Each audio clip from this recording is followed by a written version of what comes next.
नहमदुहु व नुसल्ली अला रसूलिहिल करीम अम्मा बाद औज़ु बिल्लाहि मिनश शैतानिर रजीम बिस्मिल्लाहिर रहमानिर रहीम। दोस्तों, पिछली नशिस्त में हमने हज़रत अम्मा हव्वा अलैहिस्सलाम की पैदाइश का जिक्र किया था।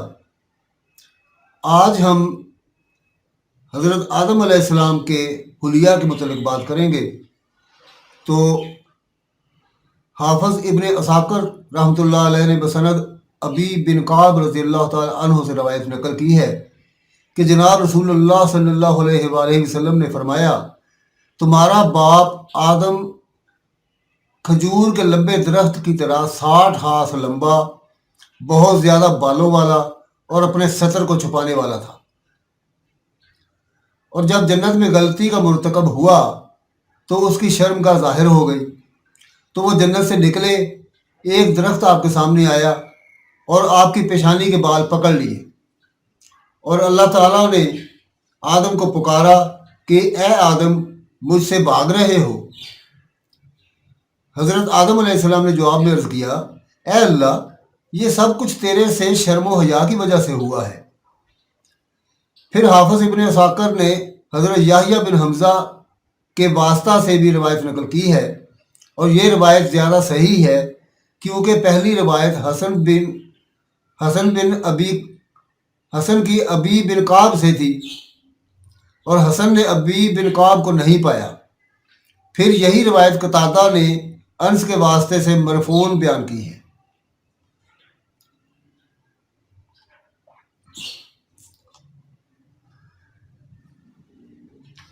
जब हज़रत आदम अलैहिस्सलाम जन्नत से निकाले गए तो उनको अपनी गलती का एहसास हुआ, तो फिर वो अल्लाह ताला के हजूर माफ़ी और मग़फ़िरत के तलबगार हुए। तो अल्लाह ताला ने फरमाया कि वह नादाहुमा रब्बुहुमा अलम अनकाहुकुमा।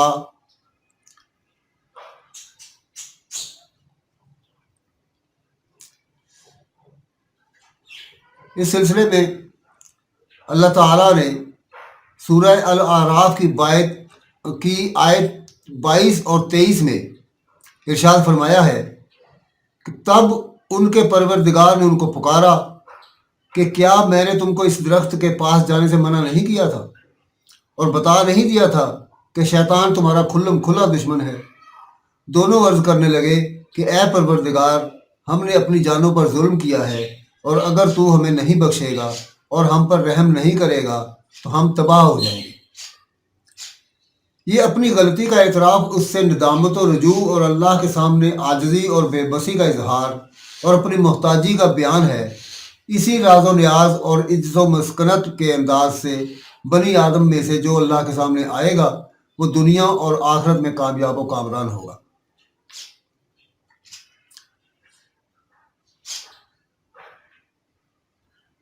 अल्लाह ताला ने फरमाया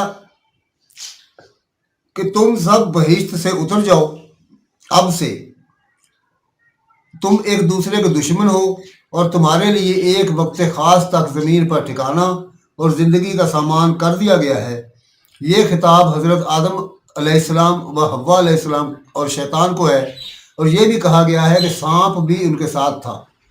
उन सब को कहा गया कि तुम जन्नत से उतर जाओ, तुम्हारी आपस में दुश्मनी और लड़ाई होगी। और इस बात में सांप के शामिल होने की दलील वो हदीस पेश की गई है कि नबी सल्लल्लाहु अलैहि वसल्लम ने सांप के कत्ल करने का हुक्म दिया और फरमाया, जब से हमने इनसे लड़ाई की है उस वक्त से अब तक हमने उनसे मुसालहत नहीं की है। और अल्लाह ताला का फरमान है कि तुम दोनों यहाँ से नीचे उतर जाओ, तुम में बाज के दुश्मन होंगे।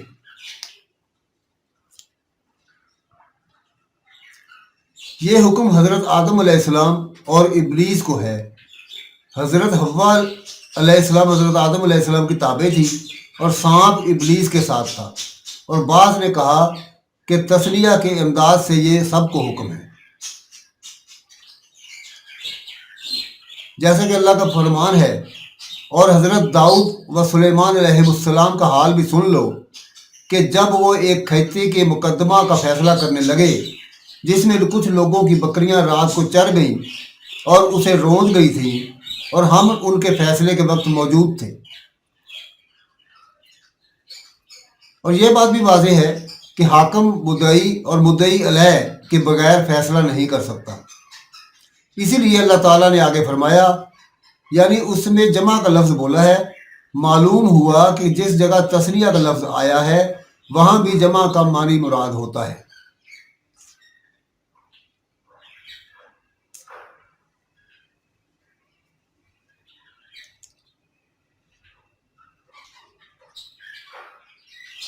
दोस्तों, हबूत यानी उतरने, किसी जगह से उतरने को हबूत कहा जाता है, और हबूत का 2 बार जिक्र आया है।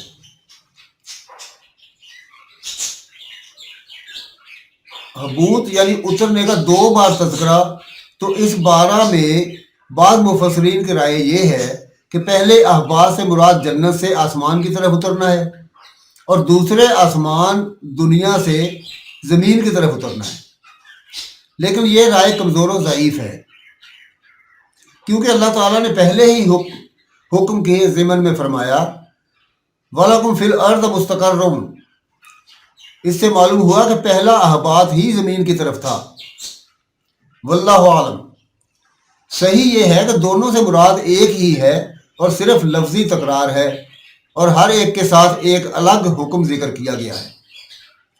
पहले अहबात के साथ जिक्र किया कि उनकी आपस में दुश्मनी होगी, और दूसरे के साथ बयान किया कि जो मेरी तरफ से हदायत आने पर उसकी पैरवी करेगा वो सआदतमंद होगा, और उसकी मुखालफत करने वाला बदबख्त व महरूम होगा। कुरान मजीद में इस असलूब कलाम की कई मिसालें मौजूद हैं।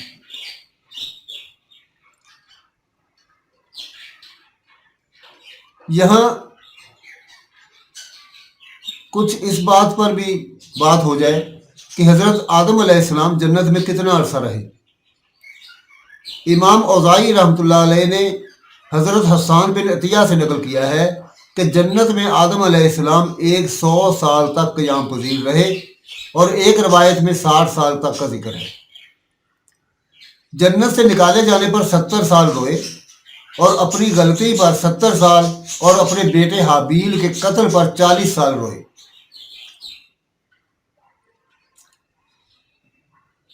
अब देखते हैं कि हज़रत आदम अलैहिस्सलाम को ज़मीन पर कहाँ उतारा गया।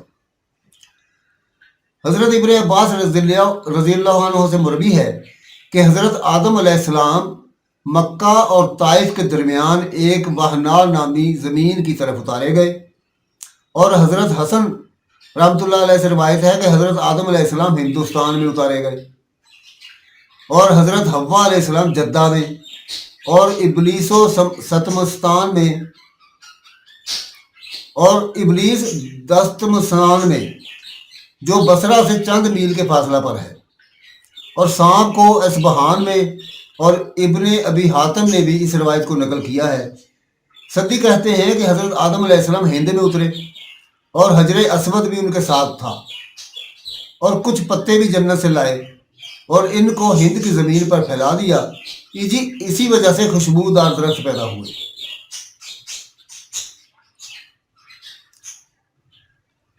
हज़रत इब्ने उमर रज़ियल्लाहु अन्हु फरमाते हैं कि आदम अलैहिस्सलाम को सफ़ा और हज़रत हव्वा अलैहिस्सलाम को मरवा पर उतारा गया। हज़रत अबू मूसा अशअरी रज़ियल्लाहु अन्हु से मरवी है कि जब आदम अलैहिस्सलाम जन्नत से ज़मीन की तरफ उतारे गए तो अल्लाह ताला ने उनको हर किस्म का फल सिखला दिया था, और कुछ फल जन्नत के साथ दे दिए।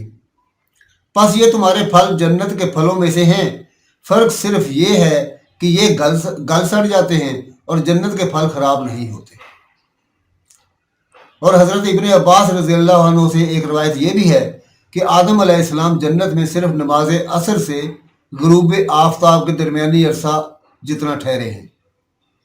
वल्लाहु आलम। दोस्तों, آج کی اس محفل میں ہم نے حضرت آدم علیہ السلام سے متعلق کچھ مزید معلومات حاصل کی. امید ہے کہ آپ اس سلسلے سے مستفید ہو رہے ہوں گے.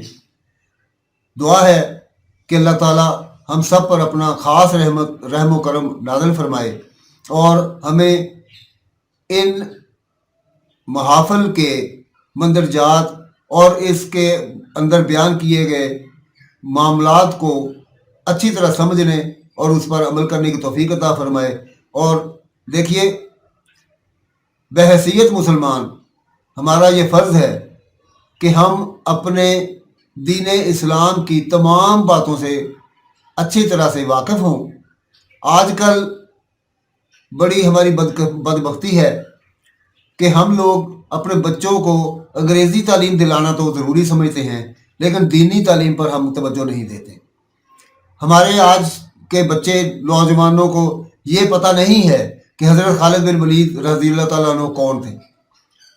ان کو انگریزی اور انڈیا کے ایکٹروں کے نام تو یاد ہوں گے، لیکن ہمارے صحابہ کرام کے نام، اسماء گرامی ان کو یاد نہیں ہوں گے. اور یہ بڑے افسوس اور بڑے ہی دکھ کی بات ہے. اس پر ہمیں کچھ غور و فکر کرنا چاہیے اور ہمیں اپنی اولادوں کی تربیت اس طرح سے کرنی چاہیے کہ وہ صحیح اسلامی شعار کے مطابق اپنی زندگی گزار سکیں. وما علینا الا البلاغ المبین.